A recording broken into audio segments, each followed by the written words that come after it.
chers amis, ce Dvar Torah, je le dédie à toutes nos épouses.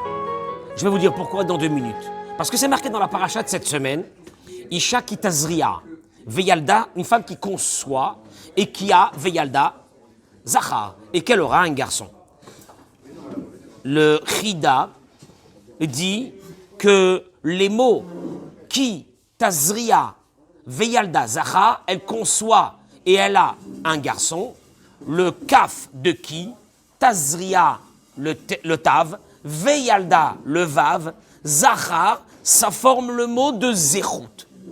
Comme ça, il dit le Chida. Ça forme le mot de zéchout. C'est-à-dire que, apparemment, la femme, elle vient d'avoir un garçon, elle a un mérite.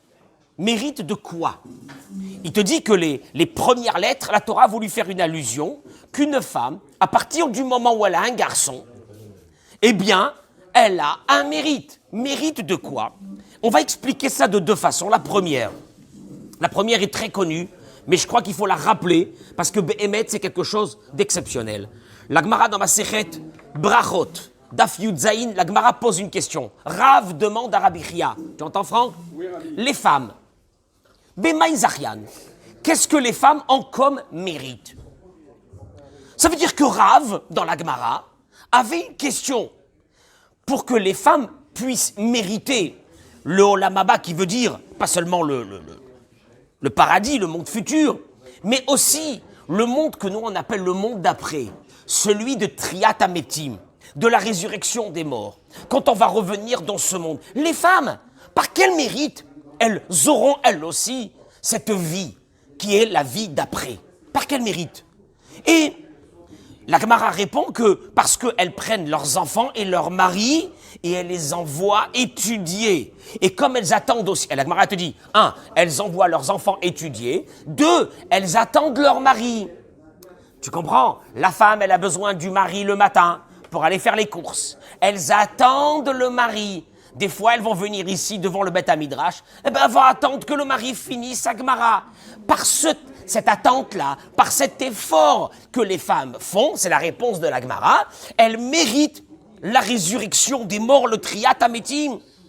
Alors, la question de la Gemara, elle n'est pas compréhensible. Qu'est-ce que ça veut dire les femmes? Par quel mérite? Pourquoi les femmes, elles n'ont pas de mitzvot? Qu'est-ce que ça veut dire par quel mérite? Ouais, les femmes, elles n'ont rien, elles n'ont aucune mitzvah. Tu as la mitzvah de la chala, la mitzvah de la nida, la mitzvah de hadla kataner, et c'est pas seulement ça, la mitzvah de la tzedaka. Les femmes ont beaucoup de mitzvot. Qu'est-ce que ça veut dire? Ravi vient, il demande à Rabbi Chia, et les femmes, quel mérite ont-elles? Quel mérite? Mais bien sûr qu'elles ont des mérites. Elles font des mitzvot, elles aussi. Apparemment, il y a ici quelque chose qu'il faudrait qu'on comprenne. C'est que la Gemara dans Masechet Ketuvot, alors on a besoin de cette Gemara dans Masechet Ketuvot d'Af Kuf Yud Aleph. Franck, la Gemara dit, seuls ceux qui reviendront à Triat Ametim, c'est ceux qui ont... La Gemara dit quelque chose de très dur. Ceux qui auront étudié la Torah auront le mérite de revenir à Triat Ametim. Pourquoi? Et la Gemara te dit, Kol hamishtamesh be'or Torah, tout celui qui se sert de la lumière de la Torah, or Torah mechayeu. La lumière de la Torah, elle va le ramener dans ce monde à Triat Ametim. La Gemara et nos sages aussi ramènent une chose extraordinaire, c'est une image, mais je crois qu'elle a quelque chose de fondamental. C'est que il est écrit dans un verset, dans les prophètes, que pour que Dieu va faire revivre les ossements des personnes qui sont mortes il y a longtemps, eh bien, il va mettre dessus une rosée. Et la Gemara dit que cette rosée vient d'où? C'est une image terrible. La Gemara dit, c'est les Talmidei Chachamim, ceux qui étudient la Torah, qu'à un moment donné, ils se sont endormis sur leur pupitre, parce que ça fait des heures qu'ils sont en train d'étudier. Et vous savez que quand on dort profondément, on ouvre la bouche et des fois, il y a de la salive. Tu sais, quand quelqu'un dort très profondément, il y a de la salive qui lui coule. Sa bouche est ouverte. Dieu récupère, la Gemara dit, cette salive, et ça sera la rosée qui va faire revivre les morts. Et la Gemara, elle te dit, mais alors, il y a un débat dans la Gemara. Quoi? Alors seulement ceux qui ont étudié la Torah et les autres qui n'ont pas étudié la Torah, ils ne reviendront pas dans ce monde. Qu'est-ce qui se passe? Et la Gemara dit non, il n'y a pas que eux. Pas que ceux qui ont étudié la Torah, mais ceux qui ont supporté la Torah. Ceux qui ont aidé les yeshivot et les kolélim. Même s'ils n'ont pas étudié la Torah, du fait qu'ils ont participé à l'effort de la Torah, ils ont une part de cette Torah. La Gemara, elle dit sur ça. Donc, en fait, le souci de la Gemara, il est le suivant. Les femmes qui n'étudient pas la Torah, comment est-ce qu'elles reviendront après 120 ans? Comment est-ce qu'on va revenir? Et donc, la réponse, elle est très simple. C'est que, on revient à la Gemara du départ. C'est que, du fait que leurs femmes, elles vont prendre leur mari, elles vont prendre les enfants, elles vont les envoyer étudier la Torah. Une maman qui prépare ses enfants le matin parce que les enfants vont dans une école juive, parce que les enfants vont étudier la Torah, parce qu'elle dit à son mari, va étudier un peu la Torah au Beth Midrash. Elle a une lumière spéciale, cette femme-là, parce qu'elle a un mérite extraordinaire qu'elle envoie son mari étudier la Torah. Et donc tu comprendras ce que dit le Chida. Le Chida, il dit, une femme qui a eu un garçon, elle a un zérout. Quel zérout? Isha, kitazria, veyalda zachar, rachetevot, zérout. Elle a un mérite. Quel mérite qu'elle a? Du fait qu'à partir de ce moment, elle va s'occuper maintenant d'un garçon et qu'elle va le... C'est pas simplement la notion d'avoir un enfant. La notion d'avoir un enfant dans la Torah, c'est d'avoir la continuité de la personne. Ça veut dire que quelqu'un qui a un enfant qui étudie la Torah, il ne meurt jamais. Il n'est jamais mort. Parce qu'en fait, l'enfant qui est resté dans ce monde lui amène des mérites. Et la Gemara dit que les mérites, même après le départ de la personne, on peut continuer à donner des mérites à ses parents du fait que nous, on étudie la Torah. Donc c'est un zérout que la femme est là. Donc la femme doit savoir une chose très importante. C'est que quand son mari va étudier la Torah, c'est quelque chose qu'on ne peut même pas s'imaginer. L'importance, la grandeur qu'elle récupère parce que son mari et ses enfants vont étudier la Torah. Deuxième chose encore qu'on peut expliquer, qu'est-ce que ça veut dire ce niveau de dire qu'on a un mérite, la femme elle a un mérite. C'est que la Gemara elle donne aussi une autre indication au mot zérout. Zérout veut dire aussi nitzachon.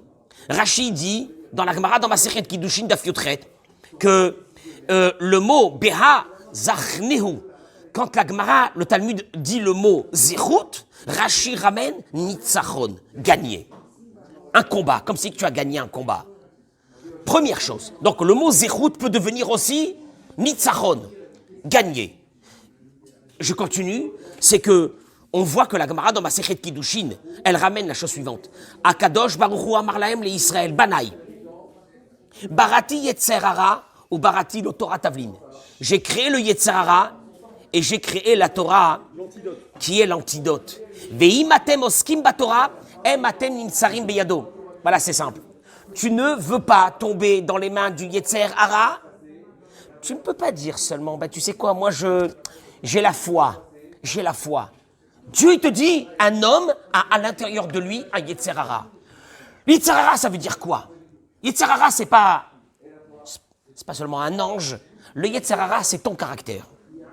Le Yetzer Hara, c'est le caractère de la personne. David, 90-95% des problèmes dans un couple viennent d'une chose. Le caractère. C'est tout, c'est le caractère. Le caractère, je ne veux pas changer de caractère. C'est elle qui doit changer. Je ne changerai pas. J'arriverai pas à changer. Mon caractère, il est comme ça, je ne peux pas le faire autrement. Je suis très nerveux. Je ne peux pas changer. C'est comme ça, il n'y a rien à faire. Et la Torah, elle te dit une chose. J'ai créé le Yetzer Hara, ça veut dire ton caractère, mais j'ai créé la Torah, qui, elle, c'est une épice. Qu'est-ce que ça veut dire, une épice? Ça veut dire que je peux, avec la Torah, tu sais quoi? Pas l'enlever complètement, mais arrondir les angles. Arrondir les angles. Elle m'a la saute. Et la Gemara, elle dit, Dieu, il a dit, Ve'im atem oskim baTorah, mais celui qui n'ouvre jamais un livre de Torah pour étudier, atem nimsarim beyado, vous tombez dans les mains du Yetzer Hara. La Gemara, elle te donne une halakha. Tu ne peux pas battre ton Yetzer Hara si tu n'ouvres pas un livre de Torah, si tu n'étudies pas. S'il n'y a pas quelque chose de spirituel dans ta vie. C'est pas possible. Donc la Gemara maintenant va revenir. Les femmes, Nashim, les femmes, Bemaï Zachian, les femmes, comment, la question elle a été au début, les femmes, quel est leur mérite pour avoir le Olam Haba? Quel est leur mérite? Comment est-ce qu'on peut, en deux mots, ici on ne peut pas dire le mot mérite, on peut dire le mot gagner. Les hommes, entre guillemets, en principe, étudient la Torah, et donc ils vont, le mot zerut veut dire gagner, nitzachon, gagner. Les hommes ont un ustensile pour gagner le Yetzer Hara, c'est quoi? C'est l'étude de la Torah. Mais les femmes qui n'étudient pas la Torah, comment est-ce qu'on va faire avec leur Yetzer Hara? Vous avez une réponse, Franck? Les femmes, on vient de dire que pour gagner le Yetzer Hara, pour changer ton caractère, il faut l'étude de la Torah. Et les femmes, Nashim, voilà la question qu'a posé Rav. Et les femmes, Bemaï Zachian. On a dit que le mot zerut dans le Talmud veut dire gagner. Comment est-ce qu'elles vont gagner leur Yetzer Hara puisqu'elles n'étudient pas la Torah? Et la Gemara, elle dit, regarde-moi ça, c'est extraordinaire. Une femme qui envoie son mari étudier la Torah, une femme qui envoie ses enfants étudier la Torah, elle a donc un lien avec la Torah. Elle a donc, elle aussi, une part de cette Torah. Eh bien, tu sais qu'est-ce qui se passe? Le Yetzer Hara de la femme s'affaiblit du fait qu'elle envoie son mari étudier la Torah. Zerayon nisgav beyoter, c'est de la folie. Ça veut dire quoi? Tu envoies ton mari étudier la Torah, le Yetzer Hara, parce que comme elle a une part dans cette Torah, comme on l'a expliqué tout à l'heure, automatiquement, à partir de ce moment, elle aussi, elle va gagner son Yetzer Hara. Et c'est ce qui te dit le Chida. Le Chida, il te dit le zerut. Qu'est-ce que ça veut dire le zerut?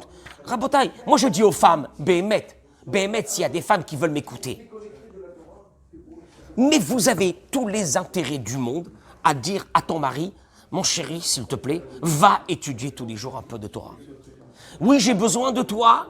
Oui, il y a les enfants, il y a machin, j'ai besoin de toi. Mais va à la Sina le matin, va faire ta prière et reste là-bas une demi-heure, 3/4 d'heure, étudier la Torah. La femme, elle a un intérêt. L'intérêt de quoi? L'intérêt que son mari, son Yetzer Hara, il s'affaiblit. Quand il sort du Beth Midrash, il n'est pas tout de suite amené à faire des bêtises comme un homme qui n'a rien fait depuis le début du matin. Il n'a rien fait. À la maison, il a mis les téphilines en 3 minutes et il est sorti dehors. Cet homme-là, et c'est la Gemara qui le dit, à Kadosh Baruch Hu, il te dit, la seule façon d'affaiblir le Yetzer Hara, ils n'ont pas trouvé une autre jusqu'à aujourd'hui. C'est l'étude de la Torah. D'ailleurs, Iyov avait dit, Iyov avait demandé à Dieu, je ne comprends pas, Iyov a demandé à Dieu, un animal qui naît avec les sabots, vous avez vu, la semaine dernière, on a lu les sabots fendus. Il restera toute sa vie avec les sabots fendus. Il n'y a pas d'évolution. Pourquoi il n'y a pas d'évolution? Parce que son père avait quoi lui aussi? Les sabots fendus. Et son grand-père, les sabots fendus. Il n'y a pas de changement. Donc, Iyov va demander à Dieu, mais Dieu, tu as créé un rachat. Méchant, méchant, méchant, méchant. Il est méchant. Mais regarde ses parents, c'était la même chose. Eh ben oui, on traîne les faiblesses et les qualités de nos parents. Il n'y a rien à faire. Donc, c'est pas de ma faute si aujourd'hui, entre guillemets, je suis méchant. Parce que ça vient de père en fils qu'on est nerveux. De père en fils, je suis nerveux. Qu'est-ce que tu veux que je fasse? Donc, Iyov, il dit à Dieu, pourquoi tu punis celui qui a des faiblesses? Ces faiblesses ne sont pas venues de lui. Ils sont venus de ses parents et de ses grands-parents. Comme pour un animal. Il a les sabots fendus. Il restera de père en fils avec les sabots fendus. Quelqu'un qui est nerveux, il restera nerveux de père en fils. Qu'est-ce que tu veux de lui? Quelqu'un qui est égoïste. Il est égoïste de père en fils. Quelqu'un qui est gentil. Et gentil de père en fils. Quelqu'un qui est doux.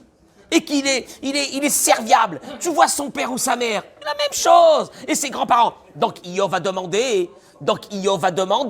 Pourquoi tu punis le méchant et tu récompenses le gentil? Ça vient pas de lui, ça vient de qui? Ça vient de ses parents. Et la réponse de Dieu, elle a été la suivante. Barati Yetzer Hara, Barati Torah Tavlin. Akadosh Baruch Hu lui a dit, tu as raison, mais il y a une chose que tu as oubliée, c'est que j'ai donné la Torah. Et la Torah a un pouvoir, elle a un pouvoir d'adoucir la personne. Pourquoi? Parce que la Torah te permet de t'intérioriser. En étudiant la Torah, ça intériorise ta vie. Ça veut dire quoi, ça intériorise ta vie? Tu regardes à l'intérieur de toi. Et tu commences à voir quelles sont les faiblesses que tu as. Ça, c'est le pouvoir de la Torah. Elle te rend, tu sais comment tu étais imperméable. Elle te rend perméable à essayer de dire, Ribono shel olam, qu'est-ce que j'ai fait de ma vie? Comment est-ce que je me conduis avec mes parents? Comment est-ce que je me conduis avec ma femme? Comment est-ce que je me conduis avec mes enfants? Tout est marqué dans les textes de la Torah. Les femmes, je vous en prie, envoyez vos maris étudier la Torah. Béhémet, faites-le. Déjà, vous allez être tranquille. Parce qu'ils vont sortir du Beth Midrash, le Yetzer Hara, il est faible. Vous allez gagner un mari qui va évoluer. Il va évoluer parce qu'à la synagogue, avec le Rav, qu'est-ce que le Rav il va lui dire? Je crois que le Rav il va lui dire, t'es gentil, t'es mignon, t'es beau. Le Rav il va lui dire, t'as pas honte de te conduire comme ça, t'as pas honte de parler comme ça, t'as pas honte de t'énerver comme ça. Et donc, il va voir les amis qui, eux, ils n'ont pas cette faiblesse. Et donc, il va se dire, mince, qu'est-ce qui se passe avec moi? Et donc, la femme va gagner. Envoyer, Triat Ametim, résurrection des morts. Grâce à ce que vous envoyez votre mari et vos enfants étudier la Torah. Deuxièmement, vous gagnez vous aussi. C'est que même votre Yetzer Hara à vous, mesdames, va s'affaiblir par le mérite de la Torah que vous avez envoyé votre mari étudier. Et troisièmement, le plus grand, c'est que vous allez gagner des hommes normaux à la maison. C'est ça qu'il faut savoir, c'est que la Torah rend un être humain, elle le rend normal, elle lui enlève ces déviations qu'il y a. Et ça, c'est la chose la plus importante. Zechut limud la Torah, pour la refoua shelema de Chaya bat Miriam, bat Elea bat Miriam, Irina bat Naomi Gila, et tous les malades du Ham Israël, Moshe Zohari, et tous les malades du Ham Israël, Amen, Kenye, Ratzon, Yecheskel, Yitzchak Chaim, Ben Esther Rivka Rose, Esther Adassa bat, Kemra. Bish'ach kol chole amecha Israël, Amen, Kenye Ratzon.